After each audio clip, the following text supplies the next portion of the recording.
सहनाववतु सहनौ भुनक्तु सह वीर्यं करवावहे तेजस्विनावधीतमस्तु मा विद्विषावहे।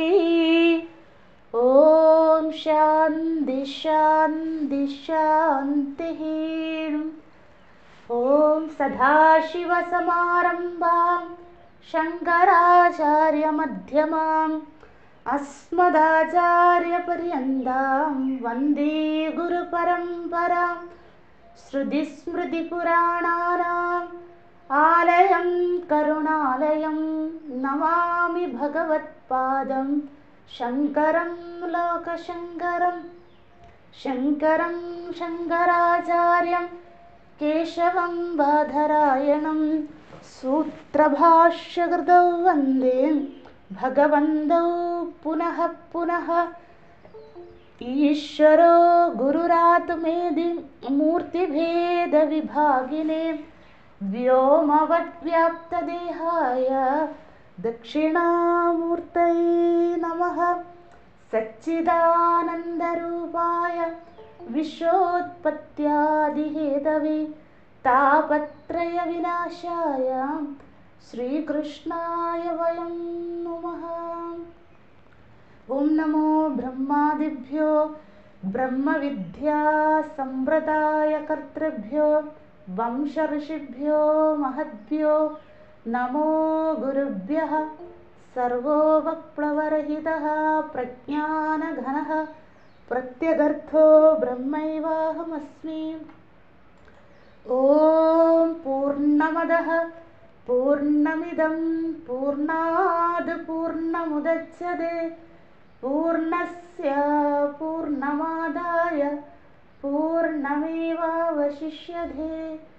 ॐ शान्ति शान्ति शान्तिः। हरिः ओं श्रीगुरुभ्यो नमः। हरिः ओं। എല്ലാ സാധകർക്കും പ്രണാമം. ഹരിയോ നമോ നാരായണ. അധ ശുക്ലയജുർവേദീയ കാണ്വശാഖ ബൃഹദാരണ്യക ഉപനിഷത്ത് പ്രഥമകാണ്ഡം മധുകാണ്ഡം ദ്വിതീയ അധ്യായം ബ്രഹ്മവിദ്യാ പ്രകരണം പ്രഥമ ബ്രാഹ്മണം അജാതശത്രു ബ്രാഹ്മണം. നമുക്ക് സപ്തമ അഷ്ടമ മന്ത്രങ്ങൾ 7-8 മന്ത്രങ്ങൾ ഒരുമിച്ച് ചൊല്ലാം. സഹോവാച ഗാർഹ്യഃ യഹ ഏവ അയം അഗ്നൗ പുരുഷഃ ഏതമേവ അഹം ബ്രഹ്മ ഉപാസയിതി. സഹോവാച അജാതശത്രുഃ മാമായേതസ്മിൻ സംവദിഷ്ടാഃ വിഷാസഹിഃ ഇതി വാ അഹമേദം ഉപാസയിതി.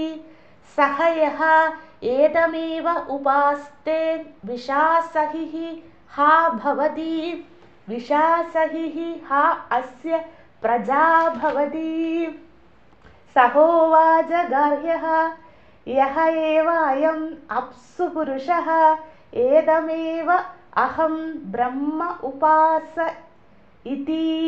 സഹോവാച അജാതശത്രുഃ മാമായേതസ്മിൻ സംവദിഷ്ടാഃ പ്രതിരൂപ ഇതി വാ അഹം ഏതം ഉപാസ ഇതി. സഹ യഃ ഏതമേവ ഉപാസ്തേ പ്രതിരൂപം ഹ ഏവ ഏനം ഉപഗച്ഛതി ന അപ്രതിരൂപം അധഃ പ്രതിരൂപഃ അസ്മാത് ജായതേ. യാജ്ഞവൽക്യ മഹർഷിയെ നമസ്കരിച്ചുകൊണ്ട് നമുക്ക് പഠനം തുടരാം. ഓം നമഃ പരമർഷിഭ്യോ നമഃ പരമർഷിഭ്യോ നമഃ പരമർഷിഭ്യഃ. യാജ്ഞവൽക്യ മഹർഷി അജാതശത്രുവും ഗാർഗ്യനും എന്ന കഥാപാത്രങ്ങളിലൂടെ അല്ലെങ്കിൽ ആഖ്യായികയിലൂടെ ബ്രഹ്മവിദ്യ ഉപദേശിക്കുകയാണ് ദ്വിതീയ അധ്യായത്തിൻ്റെ ആരംഭത്തിൽ തന്നെ അജാതശത്രു ബ്രാഹ്മണത്തിൽ. നമ്മൾ 8 മന്ത്രങ്ങൾ കണ്ടു. അവിടെയെല്ലാം രണ്ടാമത്തെ മന്ത്രം മുതൽ 13 വരെ ഉപാസനാ പ്രകരണമാണെന്ന് നമ്മൾ കണ്ടു. വിവിധങ്ങളായ ഉപാസനകൾ, ഞാൻ ഈ ഉപാസനയാണ് ആ ഉപാസനയാണ് ചെയ്യുന്നതെന്ന് ഗാർഗ്യൻ്റെ തർക്കങ്ങൾ നമ്മൾ കണ്ടു. അതിന് മറുപടിയായിട്ട് അജാതശത്രു, നീ ഉപാസിക്കുന്നത് ബ്രഹ്മൻ എന്ന പേരിൽ ഉപാസിക്കുന്നത് പരിമിതമായ ദേവതകളെയാണ്. അത് പറഞ്ഞുകൊണ്ട് എൻ്റെ അടുത്ത് വരണ്ട, അല്ലെങ്കിൽ എൻ്റെ അടുത്ത് ഇത് ഉപാസിക്ക വേണമെന്ന് ഉപദേശിക്കണ്ട എന്ന് പറയുന്നുണ്ട്. അത് നമ്മൾ കണ്ടു. പിന്നെ എന്താണ് പരിമിതം എന്നൊക്കെ നമ്മൾ ചർച്ച ചെയ്തിരുന്നു. 8ാമത്തെ മന്ത്രം നമ്മൾ അവസാനിച്ചു അല്ലേ. പ്രതിരൂപം എന്ന വാക്ക് 2-3 പേര് പറഞ്ഞു തന്നു ഉത്തരം അല്ലേ. നമ്മൾ രൂപം പ്രതിരൂപവും അത് വേണ്ടവർ എഴുതിക്കോളൂ. ബ്രഹ്മലക്ഷണം നമ്മൾ പഠിച്ചത് കഠോപനിഷത്ത് 2ാം അധ്യായം 5ാം വല്ലി 9ാം മന്ത്രം 2, 5, 9. കഠോപനിഷത്ത് 2, 5, 9. 2 എന്ന് പറഞ്ഞാൽ 2ാം അധ്യായം, 5 എന്ന് പറഞ്ഞാൽ 5ാം വല്ലി, 9 എന്ന് പറഞ്ഞാൽ 9ാം മന്ത്രം അല്ലേ. അവിടെ ആവർത്തിച്ച് പറയുന്നുണ്ട് പരമാത്മാവ് പ്രതിരൂപനാണെന്ന്. അത് തന്നെ ഇവിടെയും അജാതശത്രു പറയുന്നു. അങ്ങനെ നമ്മൾ കണ്ടിരുന്നു. എന്തായിരുന്നു മുഖ്യഫലം? ആരാണോ ഈ വിധം ഉപാസിക്കുന്നത് അതെന്താണ്? അവർക്ക് ഉപാസന നിഷ്ഠയോടെ തുടരുവാനുള്ള പ്രാരാബ്ധം വന്നു ചേരും. അതായത് നമ്മുടെ പ്രാരാബ്ധം മറ്റൊന്നാണെങ്കിൽ പോലും അതിനെ ഇല്ലാണ്ടാക്കി എന്താണ് നിഷ്ഠയോടെ തുടരുവാനുള്ള പ്രാരാബ്ധം വന്നു ചേരുമെന്ന്. അതാണ് നമ്മൾ കണ്ടത്. പ്രതിരൂപം ഹ ഏവ ഏന ഉപഗച്ഛതി അല്ലെ. ഉപഗച്ഛതി നമ്മൾ കണ്ടു. അതിനുശേഷം എന്താണ്? ന അപ്രതിരൂപം അധഃ പ്രതിരൂപം അസ്മാത് ജായതേ. അസ്മാത് അതായത് ഈ ഉപാസകനിൽ നിന്ന് ജനിക്കുന്ന സന്തതി പരമ്പരകളും എങ്ങനെയുള്ള പ്രാരാബ്ധം ആ ഉപാസന നൽകും. അവരിൽ നിന്നും ഉണ്ടാകുന്ന സന്തതി പരമ്പരകളും സാധനയ്ക്ക് അനുകൂലമായ അല്ലേ അതായത് പ്രതികൂലം ഉണ്ടാകില്ല അവരുടെ കുലത്തിൽ. അതാണ് അവാന്തര ഫലം നമ്മൾ കണ്ടത്. നമുക്ക് അടുത്തതിലേക്ക് പോകാം. 9ാമത്തെ മന്ത്രം അല്ലേ. ഇതുവരെ എല്ലാവരും ഓക്കെ ആണെന്ന് വിചാരിക്കുന്നു. ഇത്രയേ ഉള്ളൂ. ആ കഥ മാത്രം ആഖ്യായിക ഓർത്തിരുന്നാൽ മാത്രം മതി. പല പല ഉപാസനകൾ അജാതശത്രുവിൻ്റെ അടുത്ത് ഗാർഗ്യൻ പറയുന്നു, അതിന് ഖണ്ഡനം, അത്രയേ ഉള്ളൂ. ഇനി എന്താണ് 9ാമത് മന്ത്രത്തിൽ പറയുന്നതെന്ന് നോക്കാം. സഹോവാച ഗാർഹ്യഃ യഹ ഏവ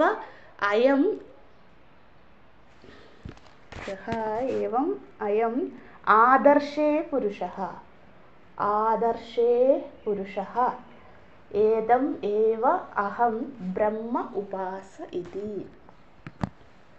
ഇനി ഇവിടെയും കത്തണം ആദർശം എന്ന വാക്ക് നമ്മൾ എവിടെയാ പഠിച്ചെന്ന്. സഹോവാച അജാതശത്രുഃ മാമാ ഏതസ്മിൻ സംവദിഷ്ടാഃ രോജിഷ്ണുഃ. അവിടെ അണ്ടർലൈൻ ചെയ്തിട്ട് എന്തെഴുതണം? ബ്രഹ്മലക്ഷണം. രോജിഷ്ണുഃ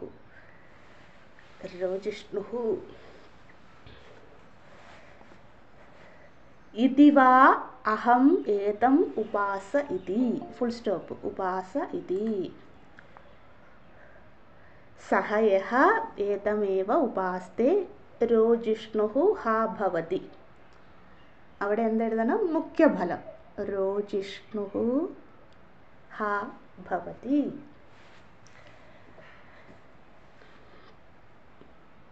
അടുത്തത് രോജിഷ്ണുഃ ഹാ അസ്യ പ്രജാ ഭവതി അല്ലേ. ഇതൊക്കെ റിപ്പീറ്റേഷനാണ്. കേൾക്കുമ്പോഴേ അർത്ഥം മനസ്സിലായി കാണും. അധഃ യൈഹി സന്നിഗച്ഛതി സർവാൻ താൻ അതിരോചതേ. അത് മുഴുവൻ എന്താണ്? അവാന്തര ഫലമാണ്. 2 അവാന്തര ഫലമുണ്ട് ഇവിടെ. വേണമെങ്കിൽ നമ്പർ ഇട്ടോളൂ. ഒന്നാമത്തത് രോജിഷ്ണുഹു ഹ അസ്യ പ്രജാഭവതി എന്നത് ഒന്നാമത്തത്, കോമ അധഃ യൈഹി സന്നിഗച്ഛതി സർവാൻ താൻ അതിരോചത്തെ, അത് രണ്ടാമത്തെ ഫലം, അതായത് അവാന്തര ഫലത്തിൽ രണ്ടാമത്തെ ഫലം. രണ്ട് അവാന്തര ഫലങ്ങൾ പറയുന്നുണ്ട്. പൂർണ്ണവിരാമം അതിരോചത്തെ, നമ്മുടെ ഫുൾ സ്റ്റോപ്പ്. ഒന്നുകൂടെ പറയാം. സഹോവാച ഗാർഹ്യഃ യഹ ഏവ അയം ആദർശേ പുരുഷഃ ഏതമേവ അഹം ബ്രഹ്മ ഉപാസ ഇതി. സഹോവാച അജാതശത്രുഃ മാമായേതസ്മിൻ സംവദിഷ്ടാഃ രോജിഷ്ണുഃ ഇതി വാ അഹമേത ഉപാസ ഇതി. വിരാമം. സഹ യഹ ഏതമേവ ഉപാസ്തേ രോജിഷ്ണുഃ ഹ ഭവതി. രോജിഷ്ണുഃ ഹ അസ്യ പ്രജാ ഭവതി. അധഃ യൈഹി സന്നിഗച്ഛതി സർവാൻ താൻ അതിരോചത്തെ. പൂർണ്ണവിരാമം. ഒരുമിച്ച് ചൊല്ലാം നമുക്ക്. സഹോവാച ഗാർഹ്യഃ യഹ ഏവ അയം ആദർശേ പുരുഷഃ ഏതമേവ അഹം ബ്രഹ്മ ഉപാസ ഇതി. സഹോവാച അജാതശത്രുഃ മാമാ ഏതസ്മിൻ സംവദിഷ്ടാഃ രോജിഷ്ണുഃ ഇതി വാ അഹം ഏതം ഉപാസ ഇതി. സഹ യഹ ഏതം ഏവം ഉപാസ്തേ രോജിഷ്ണുഃ ഹ ഭവതി. രോജിഷ്ണുഃ ഹ അസ്യ പ്രജാ ഭവതി. അധഃ യൈഹി സന്നിഗച്ഛതി സർവാൻ താൻ അതിരോചത്തെ. ഒന്നുകൂടെ ചൊല്ലാം. സഹോവാച ഗാർഹ്യഃ യഹ ഏവ അയം ആദർശേ പുരുഷഃ ഏതമേവ അഹം ബ്രഹ്മ ഉപാസ ഇതി. സഹോവാച അജാതശത്രുഃ മാമാ ഏതസ്മിൻ സംവദിഷ്ടാഃ രോജിഷ്ണുഃ ഇതി വാ അഹം ഏതം ഉപാസ ഇതി. സഹ യഹ ഏതമേവ ഉപാസ്തേ രോജിഷ്ണുഃ ഹ ഭവതി. രോജിഷ്ണുഃ ഹ അസ്യ പ്രജാ ഭവതി.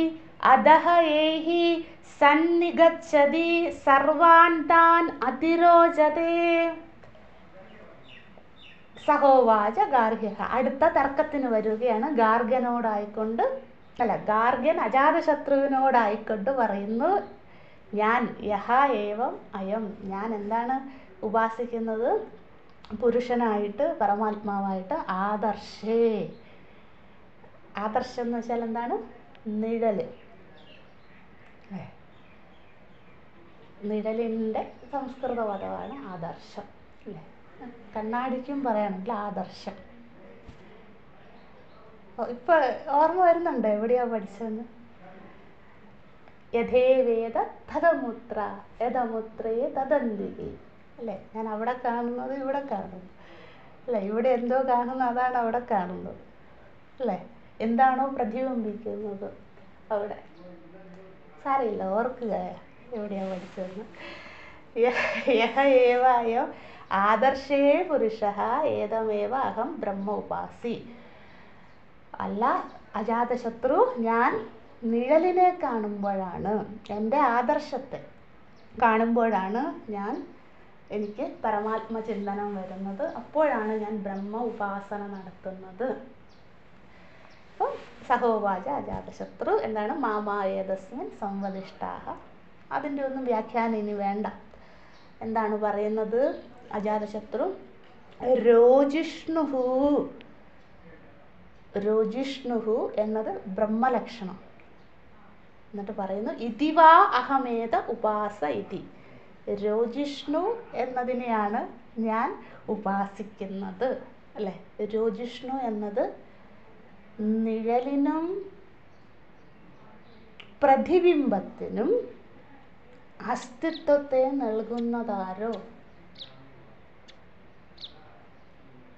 നിഴലിനും പ്രതിബിംബം ചായ അല്ലേ.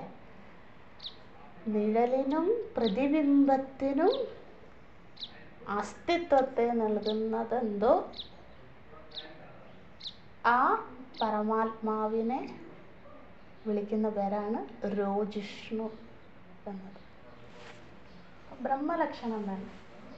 പക്ഷെ ഇതാണ് അർത്ഥം. നിഴലിനും പ്രതിബിംബത്തിനും അസ്തിത്വത്തെ നൽകുന്നതെന്തോ അതിനെ വിളിക്കുന്ന പേരാണ് എന്താണ് രോജിഷ്ണു. ആരാണ് നിഴലിനും പ്രതിബിംബത്തിനും ഒക്കെ അസ്തിത്വങ്ങൾ? പരമാത്മ. അതായത് നമ്മൾ ആദർശം നോക്കുകയാണ്, കണ്ണാടിയിൽ നമ്മളെ കാണുകയാണ്. ഞാൻ ഉള്ളത് കൊണ്ടാണ് കണ്ണാടിക്ക് എൻ്റെ ആദർശത്തെ അല്ലെങ്കിൽ എൻ്റെ പ്രതിബിംബത്തെ കാണിക്കാൻ സാധിക്കുന്നു. എൻ്റെ ചക്ഷുരിന്ദ്രിയം പ്രവർത്തിക്കുന്നത് കൊണ്ടാണ് എനിക്കത് കാണാൻ സാധിക്കുന്നത്. ഭൂമിയിൽ മുഴുവൻ പ്രകാശമുള്ളത് കൊണ്ടാണ്, പരമാത്മാവ് ആദിത്യ രൂപത്തിൽ പ്രകാശിക്കുന്നത് കൊണ്ടാണ് എനിക്കത് കാണാൻ സാധിക്കുന്നത്. ഇതെല്ലാ ഘടകങ്ങളും കൂടി ഉള്ളത് കൊണ്ടാണ് അല്ലേ. നിഴലിൻ്റെ ഉദാഹരണം പല സ്ഥലത്തും കണ്ടിട്ടുണ്ട്. അത് തന്നെയാണ് ഭഗവത്പാദർ എവിടെ പറഞ്ഞിരിക്കുന്നത്? ദക്ഷിണാമൂർത്തി സ്തോത്രം തുടങ്ങുന്നത് അങ്ങനെ തന്നെയാണ്. വിശ്വം ദർപ്പണ ദൃശ്യമാന നഗരി തുല്യം നിജാന്തർഗതം പശ്യന്യാത്മനി മായയാ ബഹിർഭൂതം യഥാ അല്ലേ. അത് തന്നെ ഈ വിശ്വം മുഴുവൻ ഭഗവാനാകുന്ന കണ്ണാടിയിൽ പ്രതിബിംബിക്കുന്നതാണ്. അത് തന്നെ ഇവിടെ പറയുന്നു. അതിന് മറ്റൊരു പുതിയ പേര് അജാതശത്രു പറയുന്നേ ഉള്ളൂ. ഈ രോജിഷ്ണു എന്നുള്ള വാക്ക് നമ്മൾ കേട്ടിട്ടില്ലെന്നേ ഉള്ളൂ. നമ്മളെ ഛായയൊന്നും അല്ലേ. ഛായാതപയോരിവ ബ്രഹ്മലോകേ തൈത്തിരീയ ഉപനിഷത്തിലും പഠിച്ചു.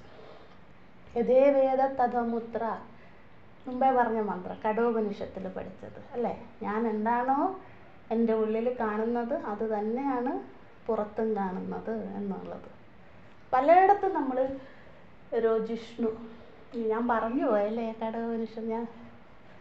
നിങ്ങൾ കണ്ടുപിടിക്കുമെന്ന് വിചാരിച്ചു. സാരില്ല, പറഞ്ഞു പോയി. കഠോപനിഷത്ത് അവിടെയും നമ്മൾ പഠിച്ചു. രോജിഷ്ണു ഇതിവാ അഹമേത ഉപാസ. എന്തിനീ പലയിടത്ത് പഠിച്ചു എന്ന് നമ്മൾ വീണ്ടും വീണ്ടും ഓർക്കുന്ന അതാണ് മനനം അല്ലേ.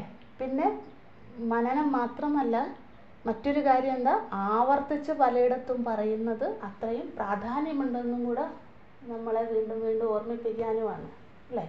അപ്പം ഈ വാക്കില്ലെന്നേ ഉള്ളൂ. ഏത് വാക്ക്?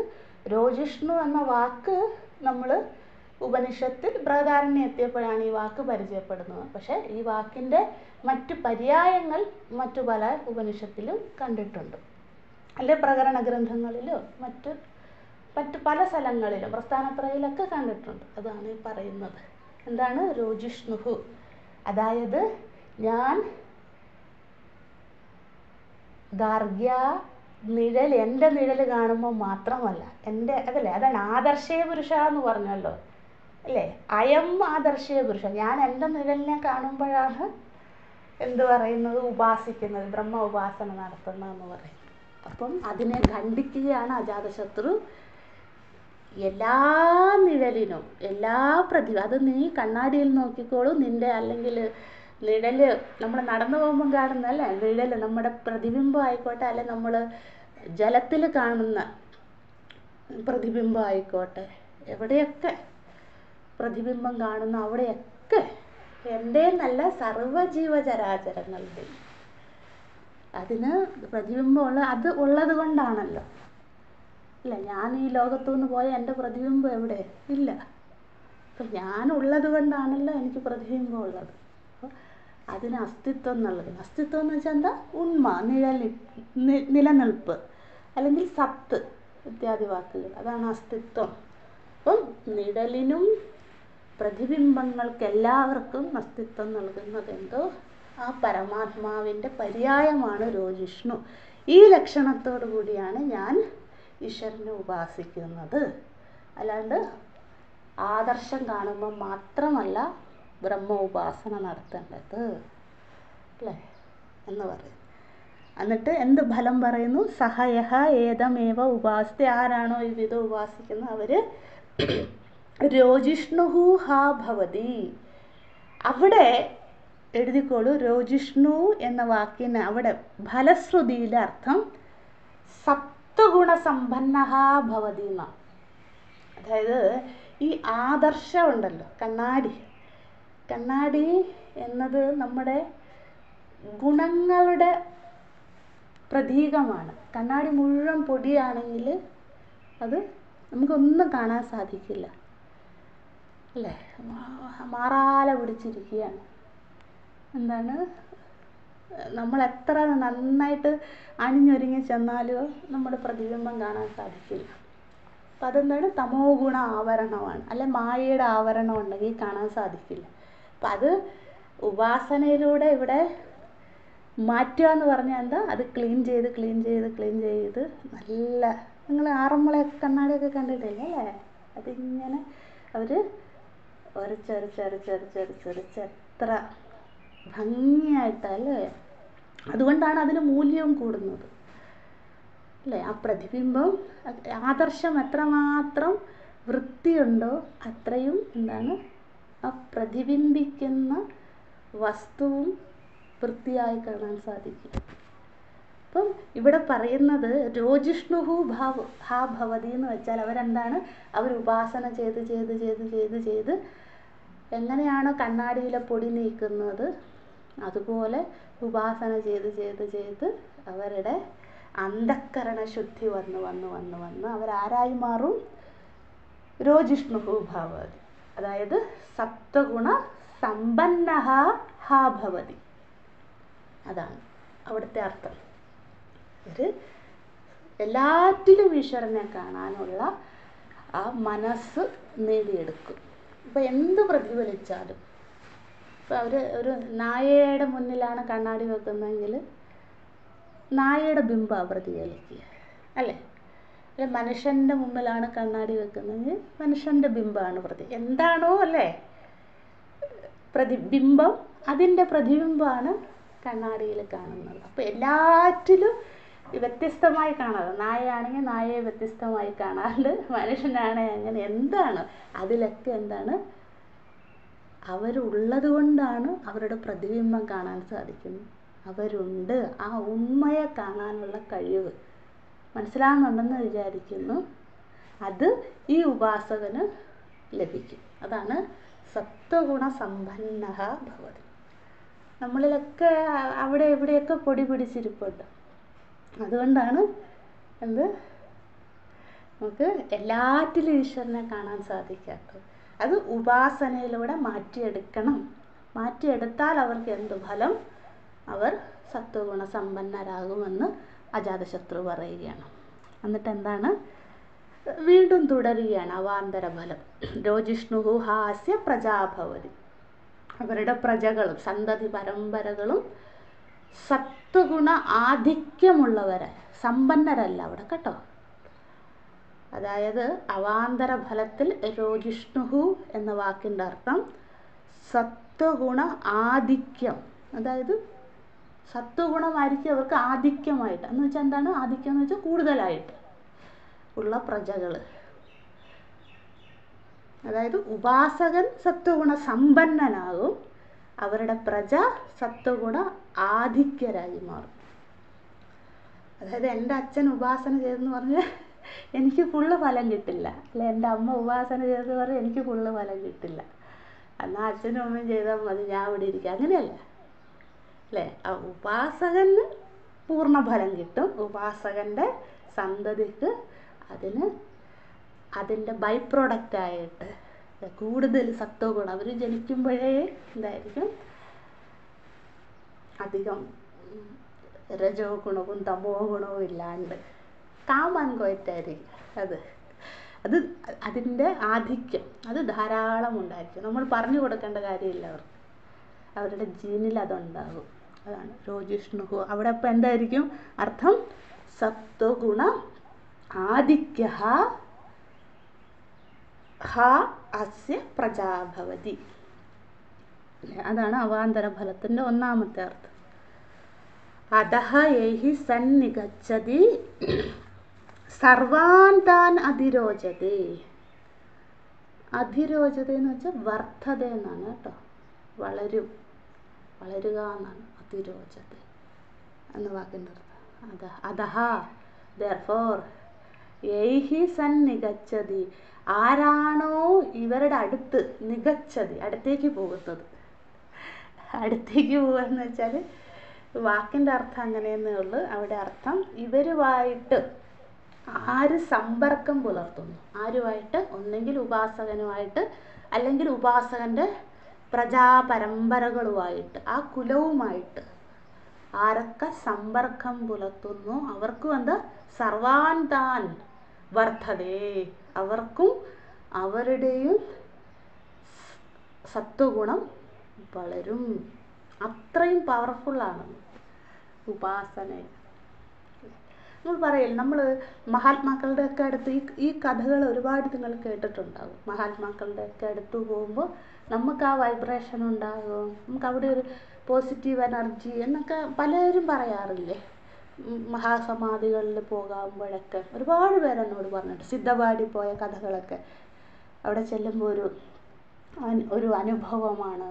ഇപ്പോൾ രമണാശ്രമത്തിൽ പോയവർ പറയാറുണ്ട്, അവിടെ ചെല്ലുമ്പോൾ എല്ലാം മറക്കും, നമ്മൾ വേറെ ഒരു തലത്തിലേക്ക് നമ്മുടെ മനസ്സിനെ നമ്മളറിയാണ്ട് കൂട്ടിക്കൊണ്ട് പോകുമെന്നൊക്കെ അങ്ങനെയൊക്കെ പറഞ്ഞു കേട്ടിട്ടില്ലേ, അല്ലെ അനുഭവം ഉണ്ടായിട്ടില്ലേ?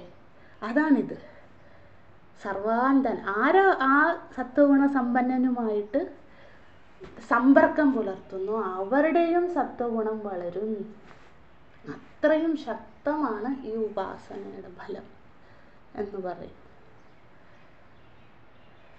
അതാണ് അവാന്തര ഫലത്തിൻ്റെ രണ്ടാമത്തെ ഫലം അല്ലേ. അപ്പോൾ 9ാമത്തെ മന്ത്രത്തിൻ്റെ സാരം എന്താണ്?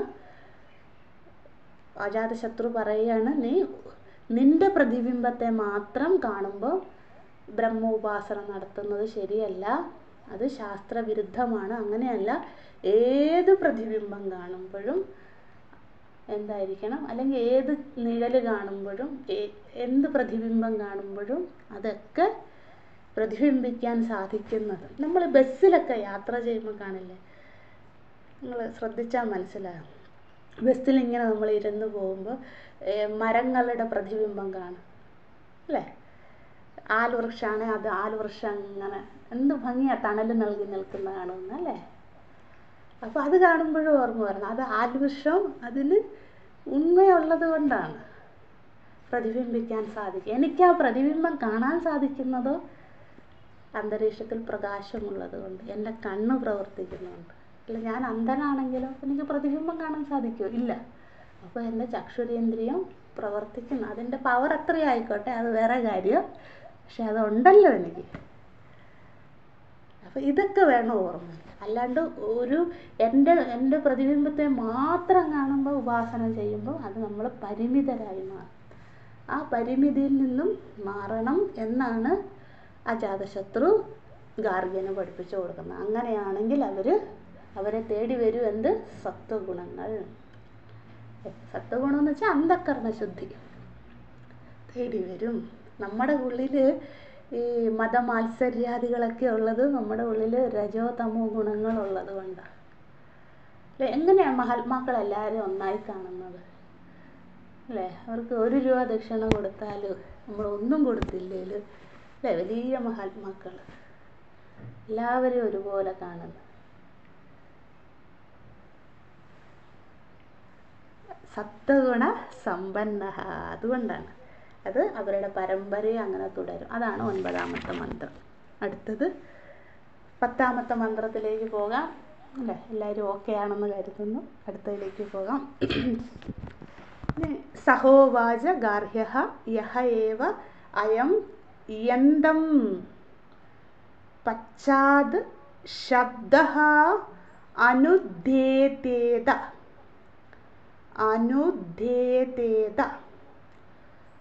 ഏവം അഹം ബ്രഹ്മ ഉപാസ ഇതി. Full stop. ഇതി സഹോവാച അജാതശത്രുഃ മാമായേതസ്മിൻ സമ്പദിഷ്ടാഃ. അടുത്ത എന്താണ്? അസുരിതി. അത് അണ്ടർലൈൻ ചെയ്തിട്ട് ബ്രഹ്മലക്ഷണം എന്ന് എഴുതുക. അസുരിതി വാ അഹമേതം ഉപാസ ഇതി ഫുൾ സ്റ്റോപ്പ്. സഹ യഃ ഏതമേവ ഉപാസ്തേ കോമ സർവാൻ ഹ ഏവ. അവിടെ മുതൽ അണ്ടർലൈൻ ചെയ്തോളൂ. സർവാൻ ഹ ഏവ അസ്മിൻ ലോകേ ആയുരേതി. അത് മുഖ്യഫലം എന്ന് അവിടെ എഴുതുക.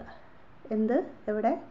സർവാൻ ഹ ഏവ അസ്മിൻ ലോകേ ആയുരേതി എന്നത് അണ്ടർലൈൻ ചെയ്തിട്ട് അവിടെ എഴുതുക മുഖ്യഫലം.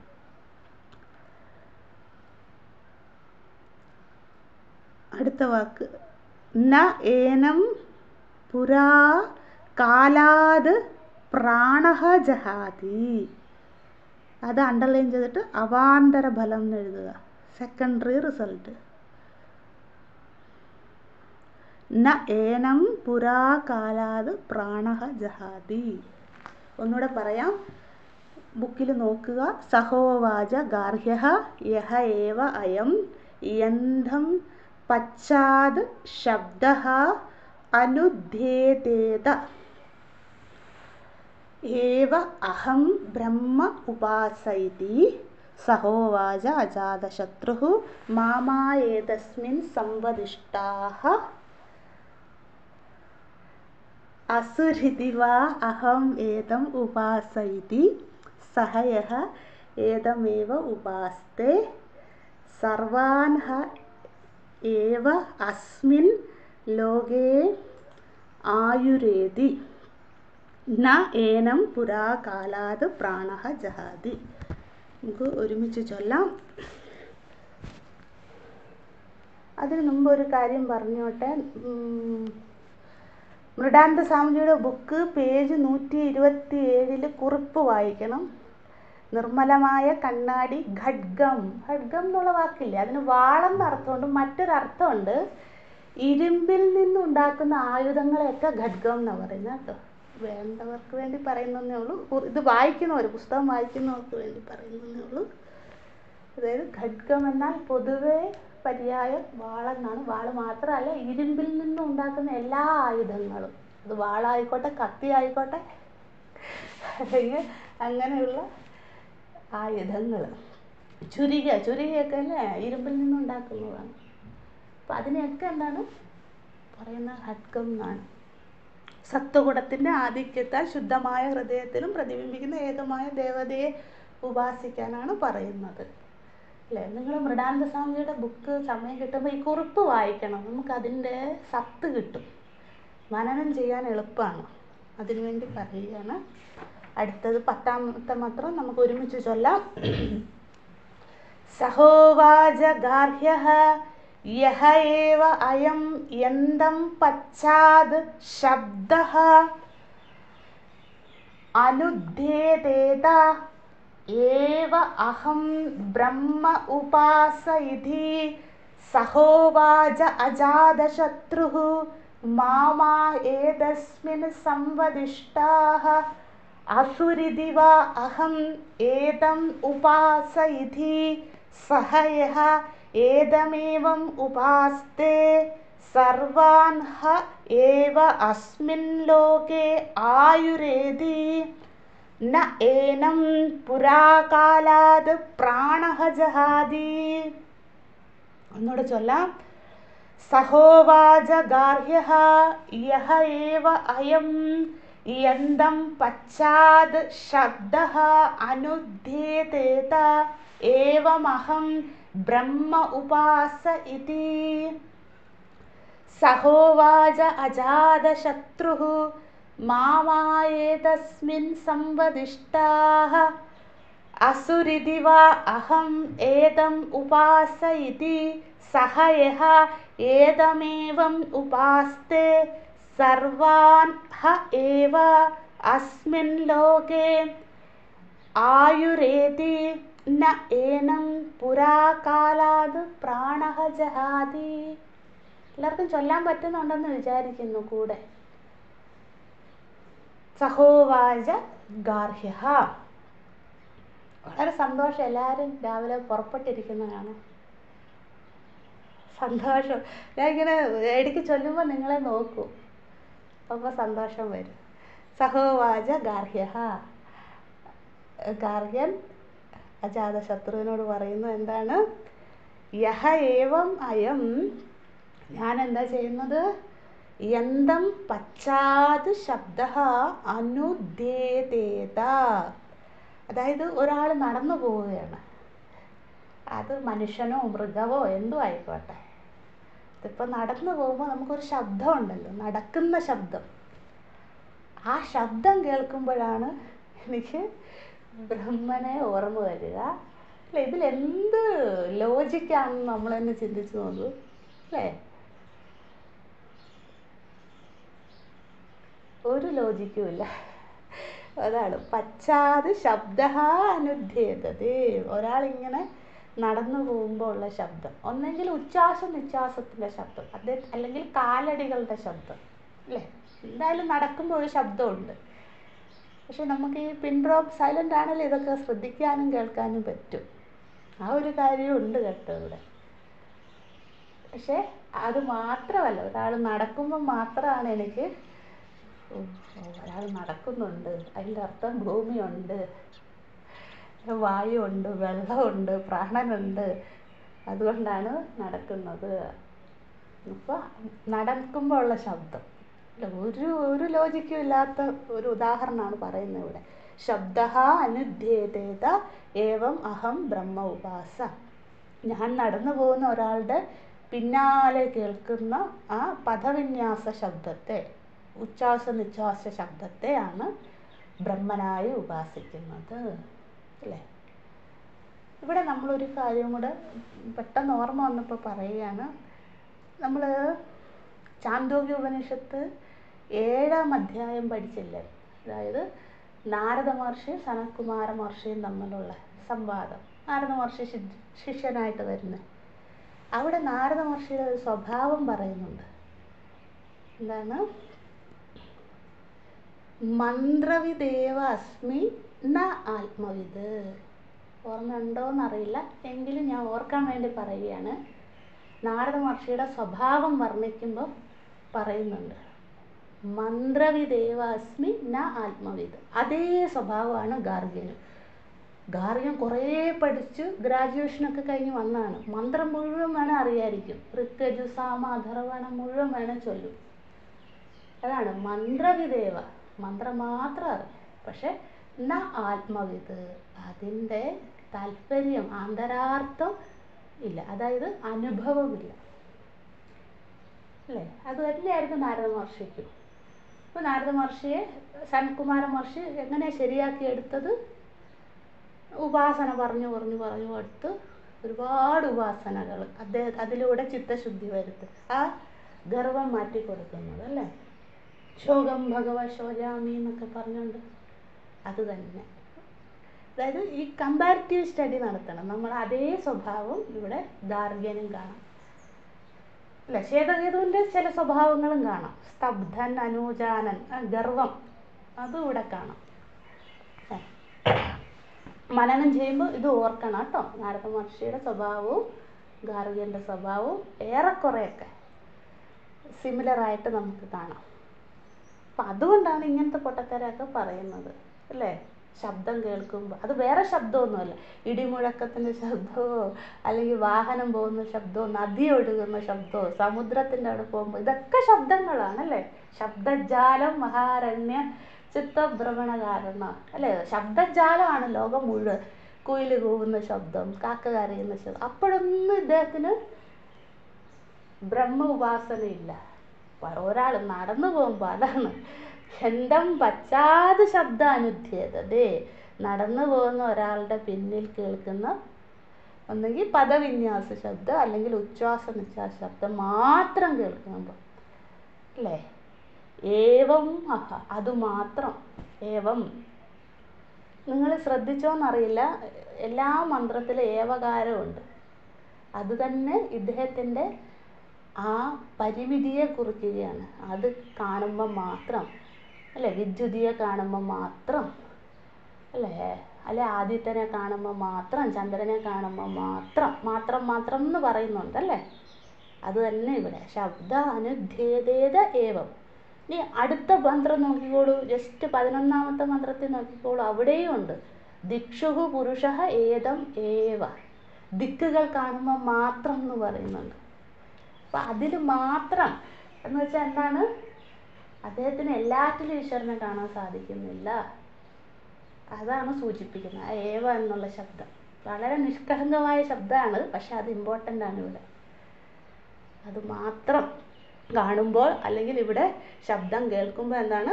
അഹം ബ്രഹ്മ ഉപാസയത്. എനിക്ക് അപ്പോഴാണ് അയ്യോ ബ്രഹ്മനെ ഞാൻ ഉപാസിച്ചില്ലല്ലോ എന്ന ഓർമ്മ വന്നിട്ട് കുറച്ച് നേരം ഇരുന്നു ഈശ്വര ചിന്തനം ചെയ്യും. അപ്പോൾ സഹോവാച അജാതശത്രു മാമായ തസ്മിൻ സമ്പതിഷ്ഠാഹ. എന്നോട് സംവാദം ചെയ്യേണ്ട കാരണം എന്താണ്? അസുരിതി വാ അഹം ബ്രഹ്മ ഉപാസയിതി. അസുരിതി എന്നത് ബ്രഹ്മലക്ഷണമാണ്. അസുരിതി എന്നൊരു വാക്കില്ല. അസുഹു അധികം ഇതി. സവർണ ദീർഘസന്ധി ഉപയോഗിക്കുക, അപ്പോൾ രേവകാരം ഉണ്ടാകും. അസുരിതി എന്നുള്ളത് സമസ്തവതായി മാറും. സമസ്തവത അറിയാലോ, കൂട്ടിച്ചേർത്ത് വായിക്കുക. അസുരിതി എന്ന് പറഞ്ഞാൽ അസുഹു അധികം ഇതി. അസുഹു എന്നതിൻ്റെ അർത്ഥം എന്ന് വെച്ചാൽ പ്രാണൻ എന്നാണ്. സർവപ്രാണ ഹേതു. അസുഹു എന്ന വാക്കിൻ്റെ അർത്ഥം സർവപ്രാണഹേതു. എല്ലാ പ്രാണനും പ്രാണനായിരിക്കുന്നവൻ ആരോ പരമാത്മാ. ആ പരമാത്മാവിനെയാണ് അസുഹു എന്ന് വിളിക്കുന്നത്. മനസ്സിലാകുന്നുണ്ടോ എന്ന് അറിയില്ല, എഴുതിക്കോളൂ. അസുഹു എന്നാൽ സർവപ്രാണഹേതു, എല്ലാ പ്രാണനും. അത് പുൽച്ചെടിയിലെ പ്രാണനായിക്കോട്ടെ, ഒരാൾ നടന്നു പോകുമ്പോൾ ഉള്ള ശബ്ദത്തിൽ അല്ലെ ആ ഉച്ഛ്വാസ നിശ്വാസത്തിലെ പ്രാണനായിക്കോട്ടെ, നദിയിലെ പ്രാണനായിക്കോട്ടെ, സമുദ്രത്തിലെ ആയിക്കോട്ടെ, പർവ്വതല്ലേ, സർവവ്യാപിയായിട്ട് പ്രാണൻ ഇരിക്കുക. ആ പ്രാണൻ, അതാണ് പറയുന്നത് അസുരിതി. ആ പ്രാണനെയാണ് ഞാൻ ഉപാസിക്കുന്നത്. അല്ലാണ്ട് ഒരാൾ നടന്നു പോകുമ്പോൾ അയാളുടെ ഉച്ഛ്വാസ നിശ്വാസ പ്രാണൻ മാത്രമല്ല. അപ്പം അത് പരിമിതമായി മാറി അവിടെ മാത്രമേ ഉള്ളൂ പ്രാണൻ. അല്ല, എല്ലായിടത്തും പ്രാണനുണ്ട്.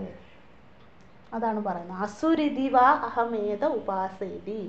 ജീവൻ്റെ ഉച്ഛ്വാസ നിശ്വാസങ്ങൾക്ക് ഹേതുവായ പ്രാണരൂപത്തിൽ വ്യാപിച്ചിരിക്കുന്ന പരമാത്മാവിനെയാണ് ഞാൻ ഉപാസിക്കുന്നത്. ഒന്നുകൂടെ പറയാം. അസുരിതി വാ അഹം ഏതം ഉപാസ എന്ന് വെച്ചാൽ സർവജീവന്റെയും ഉച്ഛ്വാസ നിശ്വാസങ്ങൾക്ക് ഹേതുവായിരിക്കുന്ന പ്രാണരൂപത്തിൽ കുടികൊള്ളുന്ന പരമാത്മാവിനെയാണ് ഞാൻ ബ്രഹ്മനായി ഉപാസിക്കുന്നത്. അപ്പോൾ ഒരാൾ നടന്നു പോകുമ്പം ഞാൻ ഉച്ഛ്വാസ നിശ്വാസം കേട്ടു. അപ്പോൾ അയാൾ ഇരിക്കുമ്പോൾ ഇല്ലേ ഉച്ഛ്വാസ നിശ്വാസം, അയാൾ കിടക്കുമ്പോൾ ഇല്ലേ ഉച്ഛ്വാസ നിശ്വാസം, അല്ലേ? യന്തം പശ്ചാത്തെന്നാണ് പറഞ്ഞല്ലേ, അതായത് പോകുന്നവൻ്റെ പിന്നാലെയെന്ന്. ഒരാൾ നടന്നു പോകുമ്പോഴേ ഉള്ളൂ, അല്ല, അത് തന്നെ തെറ്റാണ്. ഗാർഗ്യൻ്റെ ബുദ്ധി അത്രയും പരിമിതമാണ്. അപ്പോൾ അത് ഇവിടെ അജാതശത്രു പറയുകയാണ്, അങ്ങനെയല്ല. എല്ലാറ്റിനും, അത് ആര് നടന്നു പൊക്കോട്ടെ, ആരിരുന്നോട്ടെ, ആര് കടന്നോട്ടെ, ആര് ജോലി ചെയ്തോട്ടെ, എന്തും ചെയ്യുമ്പോഴും ഉച്ഛ്വാസ നിശ്വാസമുണ്ട്. നമ്മൾ കേൾക്കുന്നില്ലെന്നേ ഉള്ളൂ. അപ്പോൾ നമുക്ക് ശ്വാസത്തിന് എന്തെങ്കിലും തടസ്സം വരുമ്പോഴാണ് നമ്മൾ അതിലേക്ക് ശ്രദ്ധിക്കുക, അല്ലേ? നമ്മുടെ 24 മണിക്കൂർ ഹൃദയം ഇടിച്ചുകൊണ്ടേ ഇരിക്കുക. നമ്മൾ 24 മണിക്കൂറിൽ 22,000 ചില്ലാനും ഉച്ഛ്വാസ നിശ്വാസം നടത്തുന്നുണ്ട്. 22,000-ലധികം. അതൊന്നും നമ്മൾ ശ്രദ്ധിക്കാറില്ല. ഇങ്ങനെ ഹൃദയം ഇടിച്ചുകൊണ്ടേ ഇരിക്കുക. ഇവിടെ പറയുന്നു പരിമിതമാക്കരുത് നിന്റെ ബുദ്ധി. കാരണം എന്താ? പരമാത്മാവ് അതിൽ മാത്രമല്ല എല്ലാറ്റിലും. നമ്മൾക്ക് കേൾക്കാൻ സാധിക്കുന്നില്ല. അപ്പോൾ ഇദ്ദേഹത്തിൻ്റെ കർണത്തിന് ചെവിക്ക് എന്തോ കുഴപ്പമുണ്ടല്ലേ. അതായത് പറഞ്ഞല്ലോ, നടന്നു പോകുമ്പോൾ പദവിന്യാസം കേൾക്കുമ്പോൾ അല്ലേ, അപ്പം അത് മാത്രം കാലടിയുടെ ശബ്ദം മാത്രമേ അദ്ദേഹം കേൾക്കുന്നുള്ളൂ. അതല്ല അല്ലേ, പരമാത്മാവ് ആരാണ് നമ്മൾ പഠിച്ചതാണ്. ഈ സന്ദർഭത്തിൽ അത് ഇവിടെ ഉപയോഗിക്കാം. നമ്മൾ മുക്തികോപനിഷത്തിൽ ലാസ്റ്റ് പഠിച്ചത് അശബ്ദമസ്പർശമരൂപമവ്യയ തഥാരസം നിത്യമഗന്ധവച്ചയത് അല്ല, അത് തന്നെ അശബ്ദനാണ്. ആ അശബ്ദനെ നീ ഒരാളുടെ കാലിൻ്റെ ചോട്ടിലേക്ക് മാത്രം ഒതുക്കരുത് എന്ന് പറയുകയാണ് അല്ലേ. സഹ യഹ ഏതം ഏവ ഉപാസ്തേ, ആരാണോ ഈ വിധം പരമാത്മാവിനെ എല്ലാറ്റിലും, എല്ലാ ശബ്ദത്തിലും, എല്ലാ ഉച്ഛ്വാസ നിശ്വാസത്തിലും കാണാൻ ശ്രമിക്കുന്നത്, അവർക്ക് എന്താണ് ഫലം കിട്ടുന്നത്? സർവം ഹ ഏവം അസ്മിൻ ലോകേ ആയുരിതിഹി, ആയുഹു ഇതിഹി. അതായത് അവർക്ക് എന്താണ്, ഈ വിധം ആര് ഉപാസിക്കുന്നു അവർക്ക് അസ്മിൻ ലോകെ, അസ്മിൻ ലോകം എന്ന് വെച്ചാൽ ഈ ലോകത്ത്, ഈ ഭൂലോകം, അസ്മിൻ ലോകം ഭൂലോകമാണ് കേട്ടോ. ഈ ലോകത്ത് അവർക്ക് എന്താണ്, ആയുഹു ഇതി, അവർക്ക് അത് എഴുതിക്കോളൂ, ആയുസ് മുഴുവൻ അനുഭവിക്കാൻ സാധിക്കുമെന്നാണ് അതിൻ്റെ അർത്ഥം. എഴുതിക്കോളൂ, അകാല മൃത്യു നാസ്തി, അകാല മൃത്യു നാസ്തി, അവർക്കൊരിക്കലും അകാല മൃത്യു ഉണ്ടാവില്ലെന്ന്. അതായത് അകാല മൃത്യു അറിയാമല്ലോ, പെട്ടെന്നുള്ള മരണം, അപ്രതീക്ഷിതമായ മരണം അവരെ തേടി വരില്ല. അവർക്ക് എത്രയാണോ അവരുടെ പ്രാരബ്ധമോ അതിനുള്ള ആയുസ്, ആ ആയുസ് തീരുന്നത് വരെ അവർക്ക് ഉപാസന ചെയ്യാൻ സാധിക്കും. അല്ലാണ്ട് എനിക്ക് 100 വരെ ആയുസ്സുണ്ട്, ഞാൻ 100 വർഷം വെറുതെ ഇരിക്കുമെന്നല്ല. അത്രയും കാലം അവർക്ക് നിഷ്ഠയോടെ, ശരീരാരോഗ്യത്തോടെ അവർക്ക് ഉപാസന അനുഷ്ഠിക്കാൻ സാധിക്കും. അതാണ്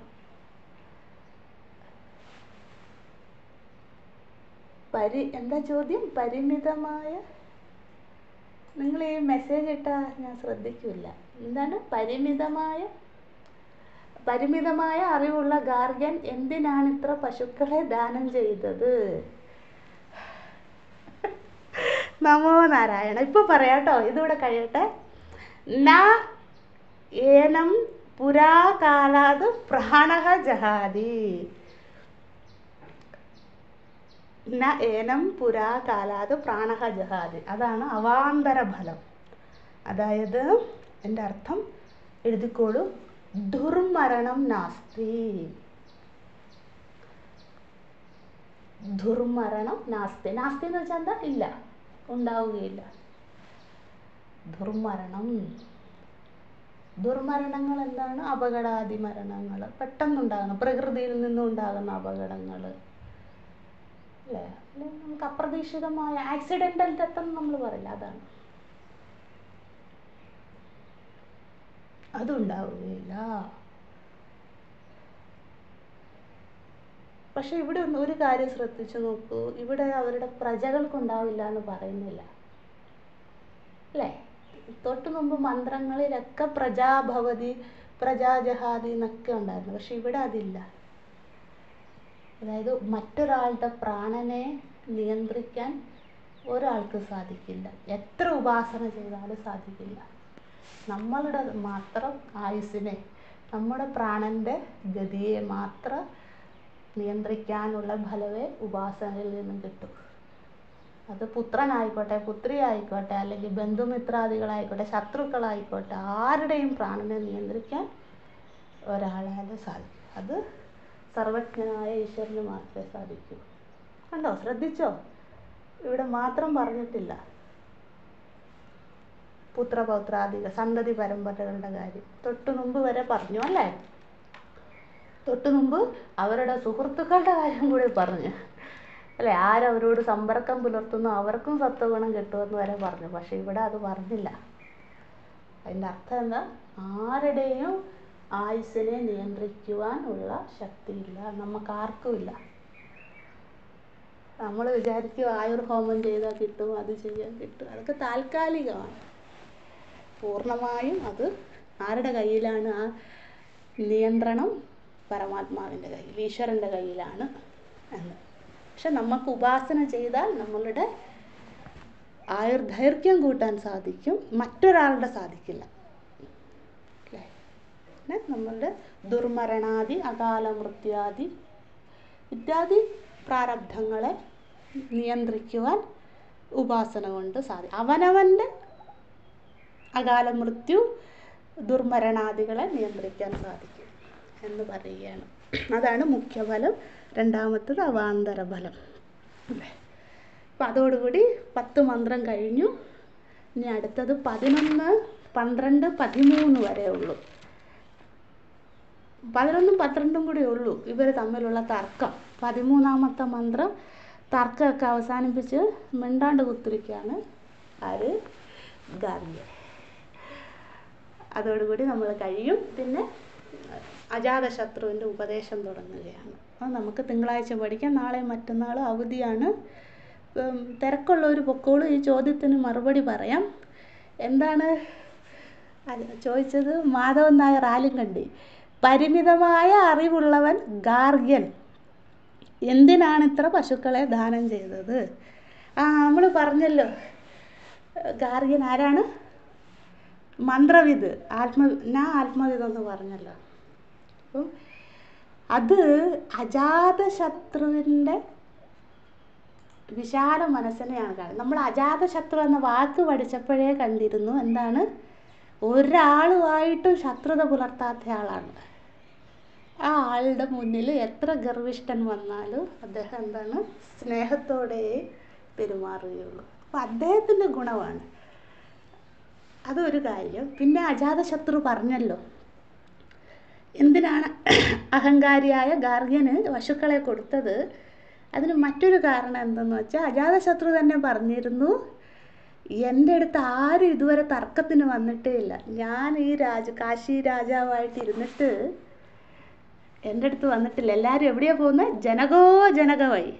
ജനക മഹാസഭയിലാണ് എല്ലാവരും തർക്കത്തിന് പോകുന്നത്. എൻ്റെ അടുത്ത് ആരും വന്നില്ല. അപ്പോൾ അങ്ങ് എന്നെ തേടി വന്നല്ലോ. അത് അഹങ്കാരി ആയിക്കോട്ടെ, അല്ലെങ്കിൽ പാമരനായിക്കോട്ടെ, പണ്ഡിതനായിക്കോട്ടെ, ആരും ആയിക്കോട്ടെ, അങ്ങനെ തേടി വന്നല്ലോ. അപ്പോൾ അതിനൊരു പാരിതോഷികം അതുകൊണ്ടാണ് കൊടുത്തത്.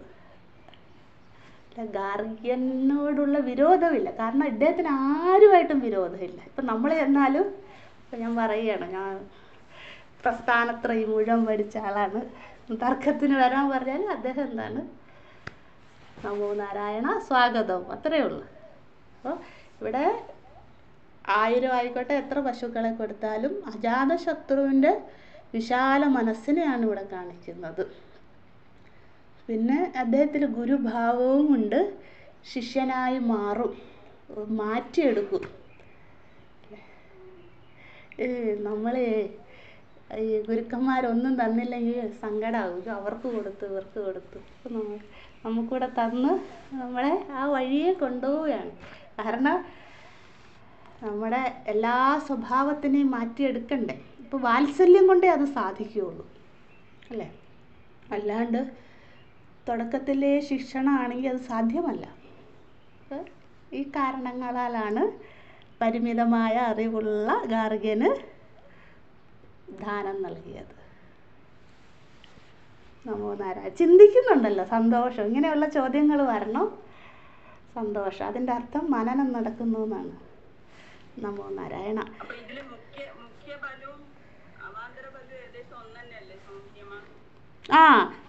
അതായത് ഏതില്? 10ാമത്തെ മന്ത്രത്തിലോ? ഏകദേശം ഒന്ന് തന്നെയാണ്. പക്ഷേ ആയുർദൈർഘ്യം ഉണ്ടാകും എന്നത് മുഖ്യഫലം. അതിൽ മുഖ്യഫലത്തിൽ ഞാൻ പറഞ്ഞിരുന്നു, അവർക്ക് ശരീരത്തിന് ദൃഢതയുണ്ടാകും, നിഷ്ഠയോടുകൂടി സാധന ചെയ്യുവാനുള്ള ശരീരസ്ഥിതി ഉണ്ടാകുമെന്നും പറഞ്ഞിരുന്നു, അല്ലേ? എഴുതിയില്ലേ അത്?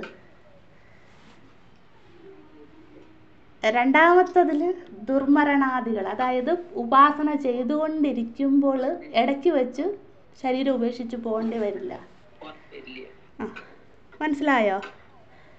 ആ ആ ഓം നമോ ബ്രഹ്മാദിഭ്യോ ബ്രഹ്മവിദ്യാ സംവൃതായ കർത്തൃഭ്യോ വംശഋഷിഭ്യോ മഹദ്ഭ്യോ നമോ ഗുരുഭ്യഃ. സർവോപപ്ലവരഹിതഃ പ്രജ്ഞാനഘനഃ പ്രത്യഗർത്ഥോ ബ്രഹ്മൈവാഹമസ്മി.